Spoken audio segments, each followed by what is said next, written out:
No, 180 days does not apply because the matter was decided on the merit at the High Court, the Court of Appeal.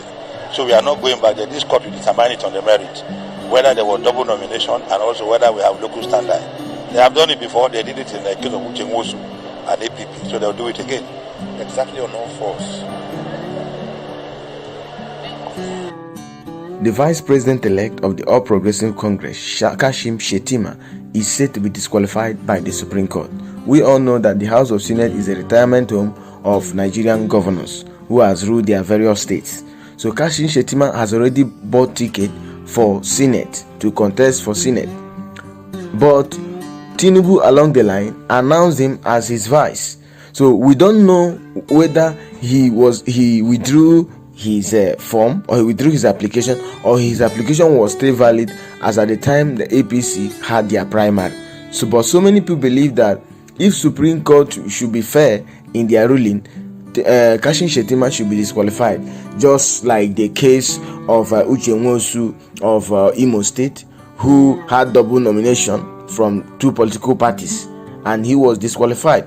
Just like also David Lyon of Bayelsa State, he wasn't sworn in because his deputy had issue. So many people believe that if Kashim Shettima should be disqualified, it means that Tinubu as well should not be sworn in.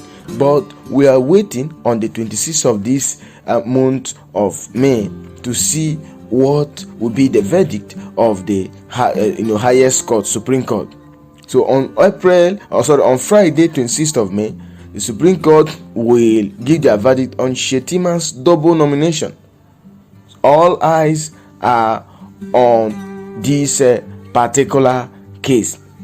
But here is what Mohammed Kudus, he believed that immediately Kashim Shettima realized that he has been announced the vice president by Tinubu, he withdrew his application. But many people did not think so. They believe that his application was still valid as at the time the primary election was done. So if that's the case, it means that Kashim Shettima is about to be disqualified, and that not just him will also affect Bola Ahmed Tinubu. So what do you think that what do you think that will be the verdict of the Supreme Court? Many believe that it's over for Bola Ahmed Tinubu, and many don't even think like that. Now here are the many cases against Bola Ahmed Tinubu and also APC. One, Bola Ahmed Tinubu's drug case of $460,000 forfeiture, 25% in FCT, forged certificate and perjury, INEC not following its guidelines, Shettima's double nomination, election rigging, and dual citizenship. So these and many more are the cases piling up against Tinubu and his vice, but majorly Tinubu's candidacy. But the one we are really looking at now is Kashim Shettima's double nomination.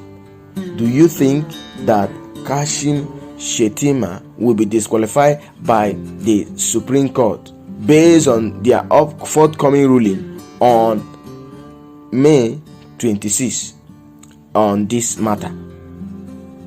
So this lawyer, this senior advocate of Nigeria, he said that Uche Nwosu was disqualified. Now, if Supreme Court in their verdict disqualified Uche Nwosu for double nomination, though Uche Nwosu's own is